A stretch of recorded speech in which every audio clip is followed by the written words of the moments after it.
அரசியல் களம். நிகழ்வுகளுக்கு அப்பால் உள்ள உண்மைகள். உயிரோடு தமிழோடு இணைந்திருக்கிறீர்கள். ILC தமிழ் உயிரோடு தமிழில் அன்பர்களே, அரசியல் களம். தாயகத்திலிருந்து தாயக உடவியலாளர் இராமேந்திரன் அவர்கள் இணைகின்றார். வணக்கம் இராமேந்திரன். வணக்கம் தனான அன்புற வணக்கம், நேர வணக்கம். அன்பர்கள் சார்பாக உங்களுக்கும் வணக்கத்தை தெரிவித்துக் கொண்டு இராமேந்திரன், இன்றைய அரசியல் கள நிகழ்ச்சியில் நாங்கள் தமிழர் தாயகத்தில் நடைபெறுகின்ற விடயங்களை பார்ப்போம். கடந்த வாரம் உங்களோடு உரையாடும் பொழுது வெளிவடக்கு மயிலிட்டியில் தொடர்ந்து போராட்டம் நடைபெற்றது. 36 ஆண்டு நினைவாக கடந்த திங்கட்கிழமை அந்த போராட்டம் நடந்திருந்தது. அந்த போராட்டத்தினூடாக பல விடயங்கள் வெளிப்படுத்தப்பட்டது. இனி பலருடைய ஆதரவும் அங்கே கிடைத்த என்ற விடயங்களை நீங்கள் கூறியிருந்தீர்கள். மக்களுடைய தொடர் போராட்டம், இந்த கவன ஈர்ப்பு போராட்டம், அரசரப்பில் ஏதாவது இது தொடர்பாக அவதானித்து அவர்கள் இது தொடர்பாக ஏதாவது அணுகி ஏதாவது விடயங்களை கூறியிருக்கிறார்களா என்ற விடயத்தை நான் உங்களிடமிருந்து அறிந்து கொள்ள விரும்புகின்றேன். என்ன நிலைமை என்றதை கூறுவீர்களா? உண்மையை சொல்ல வேண்டுமாக இருந்தால் அரசு தரப்பில் இருந்து அதற்கான இந்த விதமான ஒரு ஆக்கப்பூர்வமான நடவடிக்கைகளையும் எடுக்கப்பட்டதாக நாங்கள் சொல்லக்கூடியதாக எதுவுமே இல்லை. ஆனால் மாறாக அந்த விடயங்களை நீர்த்து போக வைக்கக்கூடிய வகையிலே இல்லை திசை இருக்கக்கூடிய வகையிலான செயல்பாடுகளிலே இந்த JVP அரசாங்கமும் அதோடு சார்ந்திருக்கக்கூடியவர்களும் செயல்பட்டு வருவதை நாங்கள் காணக்கூடியதாக இருக்கின்றது. சில தினங்களுக்கு முன்னர் யாழ்ப்பாண மாவட்டத்துக்கான ஒருங்கிணைப்பு குழு கூட்டம் மாவட்ட செயலகத்தில் இடம்பெற்றது.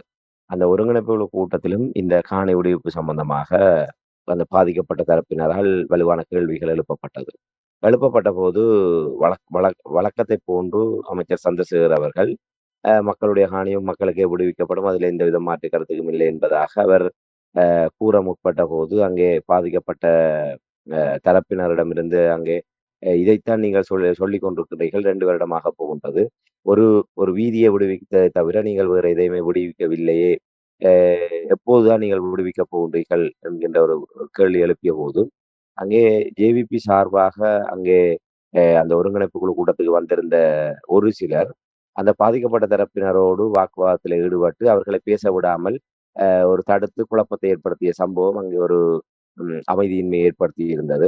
குறிப்பாக யாழ் மாவட்ட ஒருங்கிணைப்பு குழு கூட்டமாக இருக்கட்டும், இல்லை பிரதேச ஒருங்கிணைப்பு குழு கூட்டங்களாக இருக்கட்டும், அங்கே 2 விதமான குழப்பங்கள் இடம்பெற்று வருகிறது. ஒன்று, ஒரு பாராளுமன்ற உறுப்பினராக தெரிவு செய்யப்பட்ட ஒரு அர்ச்சுனா ராமநாதன் அவர்கள் ஒரு தாழ்ந்தோண்டித்தனமாக மிக சபை நாகரிகமற்ற முறையிலே அநாகரிகமான வார்த்தை பிரயோகங்கள் உள்ளிட்ட செயல்பாடுகளின் ஊடாக அவர் ஒருங்கிணைப்பு குழு கூட்டங்களை ஒரு கேலிக்கூத்தாக மாற்றி கொண்டிருக்கிறார். அதற்கு அடுத்தபடியாக JVP-னுடைய ஆதரவாளர்கள் என்று சொல்வதை விட JVP-னுடைய அடியாட்கள் என்றான் சொல்ல வேண்டும். அந்த வகையிலே அவர்கள் மிக ஒரு அராஜகமான முறையிலே அவர்கள் அந்த ஒருங்கிணைப்பு குழு கூட்டங்களிலே செயல்பட்டு வருவதை நாங்கள் தொடர்ச்சியாக அவதானித்து வருகின்றோம். இதன் நிமித்தமாக அரசு உத்தியோகத்தர்களுடைய பலர் மிக சலிப்போடு முகம் சுளித்து அவர்கள் ஒரு வழி இல்லை என்ற அரச உத்தியோகத்தர்கள் என்ற காரணத்தினால் அரசாங்கத்து அமைச்சர் உள்ளிட்டவர்களுடைய கட்டளையை ஏற்று அந்த ஒருங்கிணைப்பு கூட்டங்களில் வந்து பங்கு பெற்ற வேண்டிய ஒரு நிர்பந்தம்.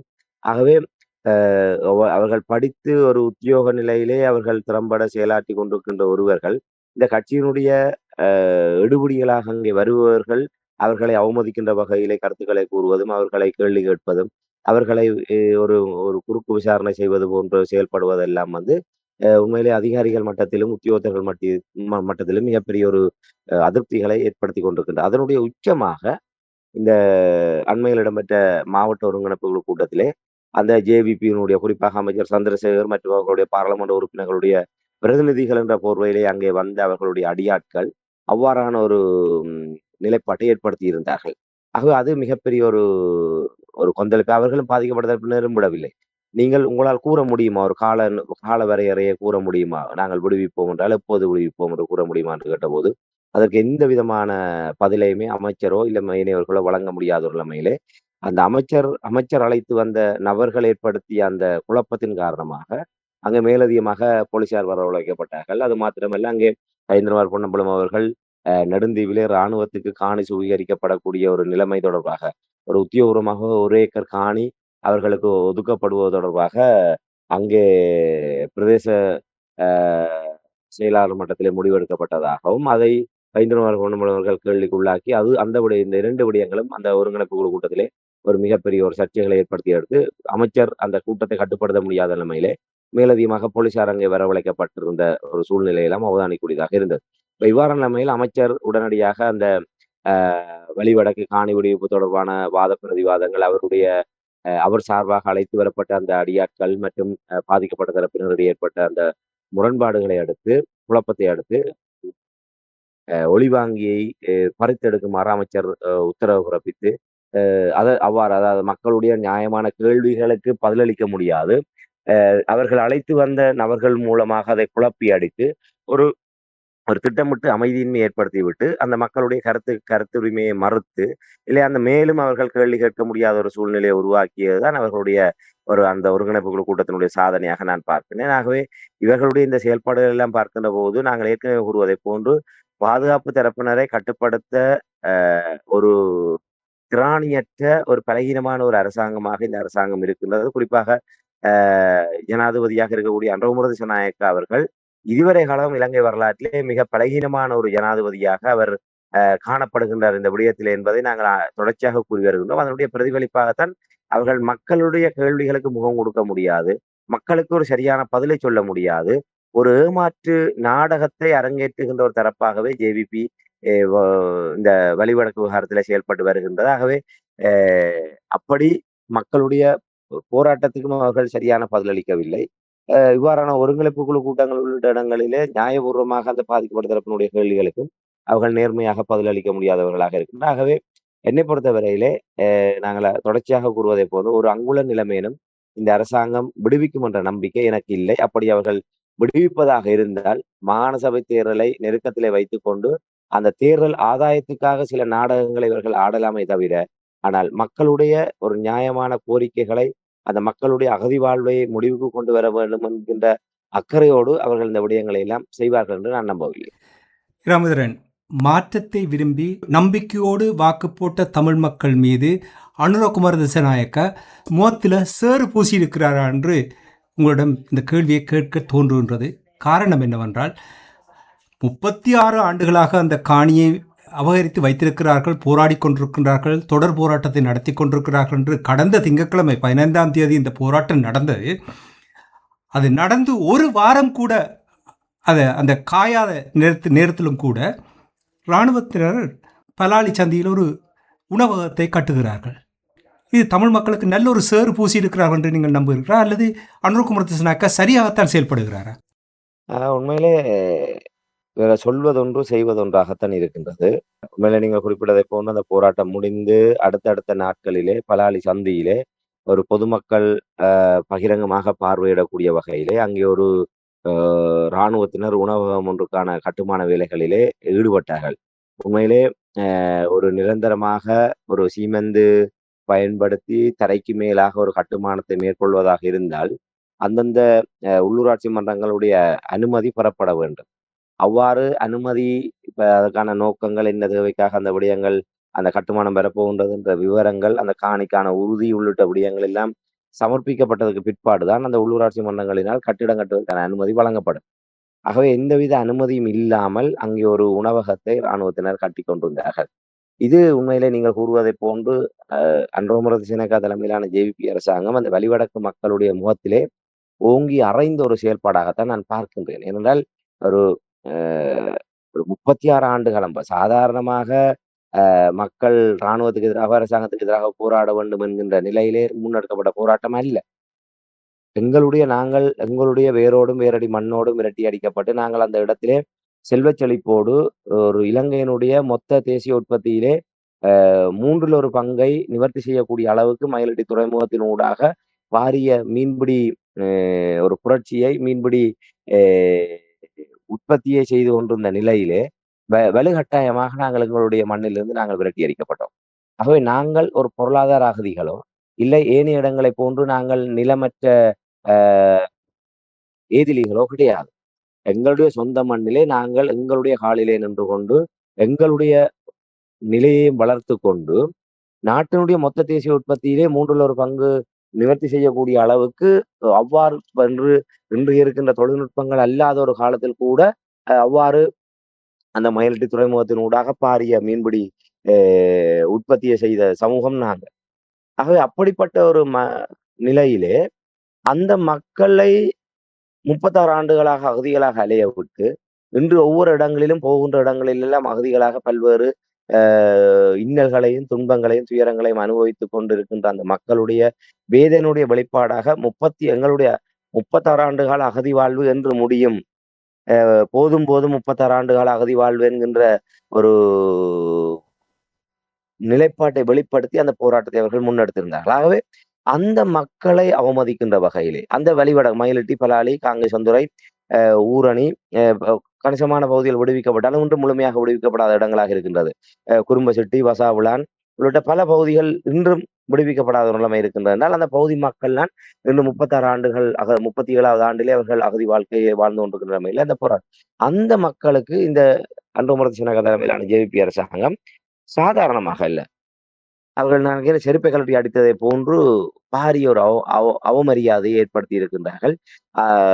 அது இவ்வாறான நிலைமையிலே வலிவடக்கு பிரதேச சபையினுடைய எல்லைக்குள்ளாகத்தான் அந்த கட்டுமானம் இடம்பெற்று வருகின்ற நிலைமையிலே வலிவடக்கு தவிசாளர் சுகிர்தன் அவர்களினால் அந்த கட்டிடத்தை உடனடியாக நிறுத்துமாறும், அந்த கட்டிடத்தை அகற்றுமாறும், மேற்கொண்டு அந்த கட்டிடம் சட்டவிரோதமான கட்டிடத்தை அவர்கள் கட்டுவார்களாக இருந்தால் அந்த பாதுகாப்பு கட்டளை தலைமை தளபதி நீதிமன்ற நடவடிக்கைகளுக்கு முகம் கொடுக்க வேண்டிய நிலைமை ஏற்படும் என்று எழுத்து மூலமாக வலிவடக்கு தவிசாளரினால் அறிவுறுத்தப்பட்டது. அவ்வாறு வலிவடக்கு தவிசாளர் அவ்வாறு அறிவுறுத்தல் விடுக்கப்பட்டதுக்கு பிற்பாடும் தொடர்ச்சியாக அங்கு கட்டுமான பணிகள் மேற்கொள்ளப்பட்டு அது நிறைவு கட்டத்தை அடைந்திருக்கின்றது என்றால் இவர்கள் என்ன நிலைப்பாட்டோடு இருக்கின்றார்கள் என்றும் அந்த இராணுவத்தினர் எவ்வாறு தமிழர் தாயகத்திலே பாரியோர் இன அழிப்பை செய்தார்களோ அதே மனநிலையில இவர்கள் யார் எங்களுக்கு உத்தரவிடுவதற்கு எந்த சட்டம் ஒழுங்கையோ இல்லை பொதுமக்களுடைய உணர்வுகளையோ மதிக்காமல் தங்களுடைய மனம் போன போக்கிலே செயல்படக்கூடிய ஒரு தனமாகத்தான் இதை பார்க்க முடிகின்றது. அது மாத்திரமல்ல, ஏற்கனவே நாங்கள் கடந்த நிகழ்ச்சிகளை பார்த்ததை போன்று வசாவுலான் பகுதியிலே இராணுவ வைத்தியசாலை ஒன்று கட்டமைக்கப்பட்டு வருகின்றது. நேற்றைய தினம் பார்த்தால் இன்னும் ஒரு ஒரு ஒரு அதிர்ச்சிகரமான விடயம் வெளிவந்திருந்தது. குருமைச்செட்டி பகுதியிலே ஒரு பண்ணை ஒன்றை இராணுவத்தினர் அமைத்து நடத்தி வருவதாகவும் அதற்கான பெயர் பலகை அங்கே நாட்டப்பட்டிருக்கின்ற விடயம் ஒரு புகைப்பட ஆதாரத்தோடு அங்கே வெளிவந்திருந்தது. ஆகவே இந்த விடயங்களை எல்லாம் வைத்து பார்க்கின்ற போது பாதுகாப்பு தரப்பினர் தொடர்ச்சியாக ஒரு தமிழர்களுடைய நிலங்களை வல்வளைப்பு செய்து தங்களை அங்கே நிலை நிறுத்துவதிலே குறியாக இருக்கின்றார்கள். ஆகவே அன்றோமர் திசுநாயக்கா அரசாவோ இல்லை கடத்தொழில் அமைச்சர் சந்திரசேகரன் அவர்களோ இல்லை அவர்களுடைய பாராளுமன்ற உறுப்பினர்களோ இல்லை ஏனைய பிரதானிகள் எவராக இருந்தாலும் அவர்கள் கூறுகின்ற அத்தனையும் வெறும் வாய் வார்த்தையாக இருக்கின்றன. அவர்களுக்கும் அவர்கள் சொல்வதற்கும் செயலிலே இங்க இராணுவத்தினருடைய நிலைப்பாட்டுக்கும் எந்த தொடர்புமே இல்லாமல் இருக்கின்றன. ஆகவே அரசியல் காரணங்களுக்காக தமிழ் மக்களை ஏமாற்றுகின்ற செயல்பாட்டிலே இவர்கள் ஈடுபட்டு வருகின்றார்கள் என்பதை நாங்கள் இதன் மூலமாக திட்ட தெளிவாக உணரக்கூடியதாக இருக்கிறது. என்ன ராமதரன், மக்களுடைய காணிகள் எல்லாமே மக்களுக்கென்று அனுரகுமார் திசுநாயக்கா அவர் கூறினார். இப்போ நீங்கள் பலாலியில் நடந்த சம்பவத்தை கூறும் பொழுது இனி குறும்புசெட்டியில் நடந்த சம்பவத்தை கூறினீர்கள். இனி இப்படியான விடயங்களை நீங்கள் பார்க்கும் பொழுது தொடர்ச்சியாக காணிகள் அபகரிக்கப்படுகின்ற விடயங்களை கூறும் பொழுது ஒன்று சிந்திக்க தோன்றுகின்றது. நீங்கள் தான் இது தொடர்பாக சிந்தித்திருப்பீர்கள், ஆராய்ந்திருப்பீர்கள். இராணுவம் தமிழர் தாயகத்தில் நிரந்தரமாக நிலை கொள்வதற்கான ஒரு கட்டமைப்பை உருவாக்கி வருகின்றார்கள். இது நிரந்தரமாக அங்கே இருப்பதற்கான ஒரு கட்டமைப்பை அதை முழுமைப்படுத்துவதற்கான ஒரு திட்டமாக இது நடந்து கொண்டிருக்கின்றது என்று நீங்கள் கருதுகிறீர்களா? அதாவது அனுராவுடைய ஆட்சிக்கு முன்னரே இந்த விடயங்கள் நடந்து கொண்டு வந்தாலும் அனுரா அதை இல்லை, அப்படி ஒன்று நடக்காது என்று சொல்லி மெதுவாக இப்போ நீங்கள் கூறினீர்கள் அவர்கள் ஒன்றை சொல்லுவதொன்று செய்வதென்று நீங்கள் சொல்லும் பொழுது அதை அந்த திட்டத்தை நிறைவேற்றி வைக்கும் ஒரு செயல்பாடாக நீங்கள் பார்க்கிறீர்களா? நிச்சயமாக இந்த விடயங்கள் எல்லாம் இந்த அரசாங்கத்தின் மீது துளியளவு நம்பிக்கை வைக்கக்கூடிய வகையிலானதாக இல்லை. என்றால் அந்த இடத்திலே பலாலி சந்தியிலே ஒரு உணவகம் ஒன்று அவர்கள் அந்த இடத்திலே யாருமே அதாவது ஒரு சூனிய பிரதேசத்தை போன்ற ஒரு நிலையை தான் அது காணப்படுகின்றது. அந்த இடத்திலே ஒரு உணவகம் ஒன்றை அமைப்பதாக இருந்தால் நீங்கள் சட்ட ரீதியாக அந்த உள்ளூராட்சி மன்றங்களுடைய கட்டுப்பாடுகளையும் அந்த நடைமுறைகளையும் மதித்து அந்த நடவடிக்கைகளை செய்திருக்க வேண்டும். ஆனால் அதை விடுத்து நீங்கள் ஒரு மனம் போன போக்கிலே இந்த விடயங்களை எல்லாம் செய்கின்றார்கள் என்று சொன்னால் அவர்கள் தமிழர்களை எந்த நிலையிலே வைத்திருக்கின்றார்கள் என்பதை நாங்கள் பார்க்கக்கூடியதாக இருக்கின்றன. இதெல்லாம் ஒரு நிரந்தரமான பௌதீக கட்டமைப்புகளாகத்தான் பார்க்க முடியும். ஏற்கனவே நாங்கள் கூறியதை போன்று வலிவடக்கிலே இன்றும் 2570 ஏக்கர் நிலங்கள் இராணுவத்தினரால் வல்வளைப்பு செய்யப்பட்டிருக்கின்றது. அந்த நிலங்களுக்கு சொந்தமான மக்கள் இன்று இலங்கையினுடைய பல்வேறு இடங்களிலே, பல்வேறு நாடுகளிலே அவர்கள் அகதிகளாக வாழ்ந்து கொண்டிருக்கின்றார்கள். தாயகத்தில் இருக்கக்கூடிய மக்களுடைய நிலைமை என்பது மேலும் மேலும் ஒரு பரிதாபத்துக்குரிய நிலைமையாகத்தான் காலங்கள் செல்ல செல்ல தலைமுறை இடைவெளிகள், அந்த தலைமுறையினுடைய ஒரு நிலை பெறக்கூடிய ஒரு நிலையிலே அவர்கள் நிலையில்லாது அலைந்து கொண்டிருக்கக்கூடிய நிலைமைகள், பல்வேறு அழுத்தங்கள், நெருக்கடிகளுக்கு முகம் கொடுத்த வகையில் தான் அவர்கள் வாழ்ந்து கொண்டிருக்கின்றார்கள். அவ்வாறு மக்கள் பொருளாதார ரீதியாகவும், உடல் உள ரீதியாகவும் ஏனைய விடயங்களிலும் அவர்கள் பலகீனப்பட்டு போய் துன்பப்பட்டிருக்கின்ற நிலைமையிலே இராணுவத்தினர் அவர்களுக்கே முன்பாக அந்த நிலங்களிலே அவ்வாறு விவசாய நடவடிக்கைகளை மேற்கொண்டு அவர்கள் ஒரு தங்களுடைய வருமானத்தை ஈட்டக்கூடிய ஒரு நிலைமை காணப்படுகின்ற ஒரு நிலைமை ஏற்கனவே பலதரப்பட சுட்டிக்காட்டப்பட்டு வருகின்றது. இப்போ இப்படியான நிலைமையில குடும்ப செட்டியிலே மீண்டும் ஒரு பண்ணை ஒன்றை இவர்கள் உருவாக்கி இருக்கின்றார்கள் என்று சொன்னால், இவர்கள் அந்த இடங்களை எல்லாம் குடும்ப செட்டியெல்லாம் முற்று முழுதாகவே மக்களுடைய குடியிருப்பு பிரதேசம். ஆகவே அதையெல்லாம் இவர்கள் விடக்கூடிய ஒரு நிலைமை இல்லாத ஒரு தன்மையை தான் இதனுடைய வெளிப்பாடாக நாங்கள் நேரடி அர்த்தமாக கொள்ள முடியும். ஆகவே பாதுகாப்பு தரப்பினர் இந்த இராணுவ வைத்தியசாலை அமைப்பது, இல்லை இந்த பண்ணை அமைப்பது, உணவகம் அமைப்பது, இப்படியான விடயங்களை எல்லாம் நாங்கள் பார்க்கின்ற போது, இராணுவத்தை பொறுத்தவரையிலே வழிவடக்கில் இருந்து ஒருபோதுமே விட்டு விலகக்கூடிய நிலையிலே அவர்கள் இல்லை. இல்லை அவர்களுக்கு மேலிடத்திலிருந்து வரக்கூடிய உத்தரவுகள், அவர்களுக்கான அறிவுறுத்தல்கள் என்பது அதன் நிமித்தமாகத்தான் இருக்கின்றது என்று நாங்கள் நம்பக்கூடியதாக இருக்கின்றோம். ஏனால் ஒரு நாளையோ, நாளை மறுதினமோ, இல்லை 1 மாதத்திலோ விட்டுட்டு செல்லக்கூடிய இடத்திலே இப்படியான நிரந்தரமான கட்டமைப்புகளை அவர்கள் ஒருபோதுமே செய்ய மாட்டார்கள். ஆகவே இவ்வாறான கட்டமைப்புகள் என்பது ஒரு நிலையாக அந்த இடத்திலே நாங்கள் இருக்க போகின்றோம் என்கின்ற உத்தரவாத நிலைப்பாட்டின் அடிப்படையிலான கட்டமைப்புகளாகத்தான் நாங்கள் இதை பார்க்க முடியும். அதைவிட ஒரு இவ்வளவு பொருள் செலவோடு, இல்லை இவ்வளவு ஏற்பாடுகளோடு அந்த விடயங்களை அவர்கள் கட்டுமானங்களை செய்கின்ற போது, ஒரு தற்காலிக தேவைக்காக அவர்கள் அதை செய்ய மாட்டார்கள். ஆகவே இந்த விடயங்களை எல்லாம் வைத்து அவதானிக்கின்ற போது, அரசாங்கத்துக்கும் இராணுவத்துக்கும் இடையே இருக்கக்கூடிய இந்த முரண்பாட்டு நிலைமைகளை எல்லாம் நாங்கள் வைத்து பார்க்கின்ற போது, அனுரகுமார திசாநாயக்க தலைமையிலான ஜேவிபி அரசாங்கம் வழிவடக்கிலே ஒரு அங்குல நிலத்தையேனும் விடுவிப்பது என்பது இப்போது சாத்தியமில்லாத ஒன்றாகத்தான் தெரிகின்றது. அந்த வகையிலே அவர்கள் முற்றுமுழுதாகவே தற்போது தங்கள் வசம் வைத்திருக்கக்கூடிய இடங்களை தொடர்ந்தும் தங்களுக்கானதாகவே வைத்திருக்க வேண்டும் என்பதிலே பாதுகாப்பு தரப்பு விடாப்பிடியாக இருக்கின்றது என்பதனுடைய வெளிப்பாடாகத்தான் நாங்கள் இந்த விடயங்களை எல்லாம் பார்க்க முடியும். உங்களுடைய மனம் திறந்து கூறுங்கள். ஒரு கேள்வி ஒன்று நான் கேட்க போகிறேன். அனுரகுமார திசாநாயக்கா அரசு தலைவருக்கான தேர்தல் நடந்த பொழுது தமிழர் தாயகத்துக்கு வந்து பிரச்சாரங்களை செய்தார். எனக்கு இன்னும் ஒரு சம்பவம் பசுமையாக என்னுடைய நினைவில் இருக்கின்றது என்னவென்று சொன்னால், பாஷூருக்கு கிட்டே ஒரு தேர்தல் பிரச்சார பணியில் ஈடுபட்ட பொழுது நீங்களும் நானும் அந்த தேர்தல் தொடர்பாக அவருடைய இந்த தந்திரமான விடயங்களை பேசும் பொழுது அங்கிருந்து தொலைபேசி அழைப்பு வந்தது. நீங்கள் என்ன வித்தியாசமாக உங்களுடைய ஊடகத்தில் இந்த விடயங்களை கூறுகிறீர்கள்? அனுரகுமார திசாநாயக்காவுடைய உண்மைத்தன்மையை நீங்கள் புரிந்து கொள்ளாமல் வெறுமனவே நீங்களாகவே ஊகித்து கூறுகிறீர்கள் என்று அவர் இப்பொழுது கூறியது எனக்கு இன்னும் அந்த நினைவாக இருக்கிறது. இப்போ நீங்கள் கூறிய விடயங்கள், இப்போ எவ்வளோ விடயங்கள் கேப்பாப்பில் இன்னும் ஒரு அதுவும் இன்னும் ஒரு மக்கள் தொடர் போராட்டத்தில் ஈடுபட்டு நீங்கள் கூறிய விடயங்கள் எல்லாத்தையும் பார்க்கும் பொழுது தமிழர் தாயகத்தில் இருக்கின்ற தமிழ் மக்கள் எவ்வளவு திருப்தியாக இருக்கிறார். அனுரகுமார திசாநாயக்கா கூறிய விடயங்களை உடனடியாக செய்ய முடியாவிட்டாலும் மெதுமெதுவாக செய்வார் என்று என்ன நம்பிக்கையோடு இருக்கிறார்களா, அல்லது முழு நம்பிக்கையும் இழந்து விட்டார்களா? தமிழ் மக்கள் மத்தியில் இருக்கக்கூடிய அந்த மாய பிம்பம் எப்போதோ அது கரைந்து காணாமல் போய்விட்டது. இப்போது அவர்களுடைய செயல்பாடுகள், அவர்கள் இவ்வாறு முன்னுக்கு பின் முரணாக செயல்படுவது மற்றும் கடத்தொழில் அமைச்சர் மற்றும் அவர்களுடைய பாராளுமன்ற உறுப்பினர்களுடைய பிரதிநிதிகளாக வரக்கூடிய அந்த இடுபிடிகள் மேற்கொள்கின்ற அந்த இவ்வாறான ஒரு அத்துமீறிய செயல்பாடுகள், இவை அனைத்துமே மக்கள் மத்தியிலே மிகப்பெரிய ஒரு அதிருப்தியை ஏற்படுத்தி இருக்கின்றது. குறிப்பாக அந்த வழிவடக்கு காணி விடுவிப்பு என்பது ஒரு உணர்வுபூர்வமான விடயமாக கிட்டத்தட்ட ஒரு 3வது தலைமுறை இன்று தன்னை நிலைநிறுத்த எத்தனித்துக் கொண்டிருக்கின்ற நேரத்திலே அவர்கள் வேரோடும் வேரடி மண்ணிலிருந்து வெளியேற்றப்பட்டு விரட்டி அடிக்கப்பட்டு அவர்கள் அவ்வாறான ஒரு அவல நிலைமைக்கு தள்ளப்பட்டிருக்கின்ற ஒரு சூழ்நிலையிலே அவர்களுடைய உணர்வுகளுக்கு புறம்பாக செயல்படுவது என்பது ஒட்டுமொத்தமாக அந்த மக்களுடைய மனங்களிலிருந்து இவர்கள் அந்நியப்படுத்தப்பட்டிருப்பதை நாங்கள் அவதானிக்கூடியதாக இருக்கின்றது. அது மாத்திரமல்ல, இந்த விடயம் மட்டுமல்ல, இன்று பல்வேறு இடங்களிலே பல்வேறு வகையான இன்று நீங்கள் வடமாகாணத்தினுடைய சுற்று வட்டார பகுதி முற்றிலுமாக கடலால் சூழப்பட்ட பிரதேசம். இன்று தடை செய்யப்பட்ட மீன்பிடி தொழில் முறைகள் இன்றும் மிக ஒரு உச்ச நிலையிலே செயல்படுத்தப்பட்டு கொண்டிருக்கின்றது.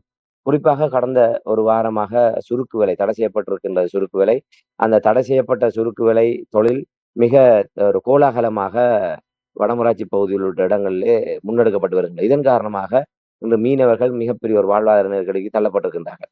உதாரணமாக அ கடந்த ஒரு மாத காலங்களுக்கு மேலாக சூடை என்கின்ற அந்த மீனினுடைய விலை சாதாரணமாக இங்கே கரையோரங்களிலே ரூ. 600 முதல் ரூ. 800 வரையான விலைக்கு விற்பனை செய்யக்கூடியதாக இருந்தது.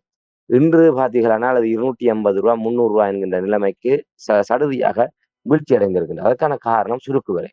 அந்த சுருக்கு விலை மூலமாக 5000, 10,000, 15,000 கிலோ என்ற மீன்கள் பிடிபடுகின்ற போது, அது நேரடியாக கொழும்புக்கு ஏற்றுமதியாகின்ற போது, ஒரு அதிகமான ஒரு நிரம்பல் அங்கே விலையிலே தளம்பலை ஏற்படுத்தும். அந்த வகையிலே அவ்வாறு சுருக்கு விலை மூலமாக அவர்கள் ஒரு 5000, 10,000 கிலோ மீனை பிடிப்பவர்கள், அவர்கள் ரூ. 200 கொடுத்தால் கூட அவர்களுக்கு நட்டம் இல்லை. ஆனால் ஒரு சாதாரண ஒரு கண்ணாடியிலே படகிலே சென்று ஒரு 50 கிலோ, 100 கிலோ, 150 கிலோ என்கின்ற அளவிலே மீனை கொண்டு வருபவர்கள், தங்களுடைய எரிபொருள் செலவு, தங்களுடைய வாழ்வாதாரம் என்கிற நிலையிலே வைத்து பார்க்கின்ற போது, அவர்கள் ஒரு ரூ. 600, ரூ. 700 என்ற விலையிலேயே அந்த மீனை விற்பனை செய்தால் தான் அவர்களுக்கு அது ஈடு செய்யக்கூடியதாக இருக்கும். ஆகவே இன்று அந்த சுருக்கு விலை தடை செய்யப்பட்ட ஒன்று.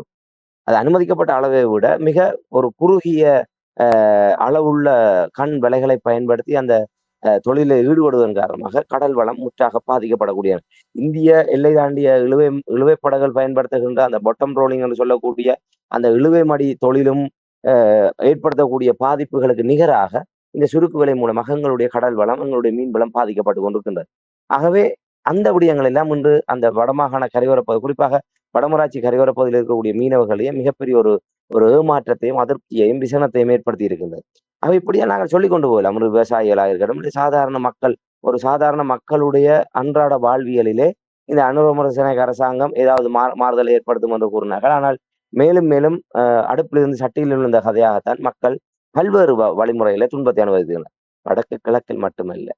அண்மையிலே நான் ஒரு அரச நிலையில இருக்கக்கூடிய ஒரு அதிகாரி ஒருவரோடு நேரடியாக உரையாடிய போது, அவர் ஒரு விடயத்தை கூட நாங்கள் தெற்கிழங்கையில் சென்று கூட அந்த சிங்கள மக்களிடம் இது தொடர்பாக நாங்கள் பேச்சு கொடுத்த போது, அவர்களிடமும் மெல்ல மெல்ல மாற்றங்களை உணரக்கூடியதாக இருக்கின்றது. அவர்களே இந்த அரசாங்கத்தின் மீதான அதிருப்தியை வெளிப்படுத்தி இருக்கின்றார்கள்.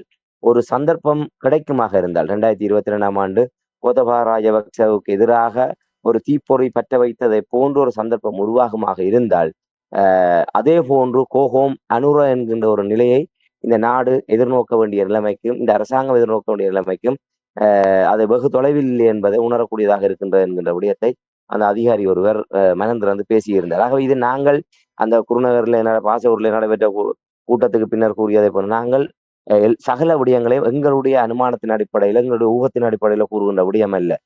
சகல விடயங்களை எங்களுடைய அவதானிப்பு என்பது அது ஒரு தீர்க்க தரிசனமாக அந்த நிகழ்வுகளுடைய பிரதிபலிப்பாகத்தான் அது அமைந்திருக்கும். அதை விட இவ்வாறான நேரடியானவர்களுடைய உரையாடல்களில் அவர்கள் கூறுகின்ற தகவல்கள், அவர்களுடைய வெளிப்பாடுகளினுடைய தொகுப்பாகவும், அதை அடிப்படையாக வைத்துக் கொண்டு நிகழ்வுகளையும் அந்த போகின்ற அந்த நடைபெறுகின்ற விடயங்களையும் தொகுத்து நாங்கள் பார்க்கின்ற எங்களுடைய அந்த பார்வையினுடைய வெளிப்பாடாக தான் நாங்கள் எங்களுடைய அரசியல் ஆய்வுகளை நாங்கள் செய்து கொண்டிருக்கணும். அந்த வகையிலே உண்மையிலே மிக மோசமான நிலைமைக்கு இந்த அனுரகுமாரசிங்க அரசாங்கம், அதாவது ரட்ட அணுரட்ட என்கின்ற ஒரு பிரச்சாரத்தை அவர்கள் முன்னெடுத்தார்கள். நாடு அணுரோடன் என்று.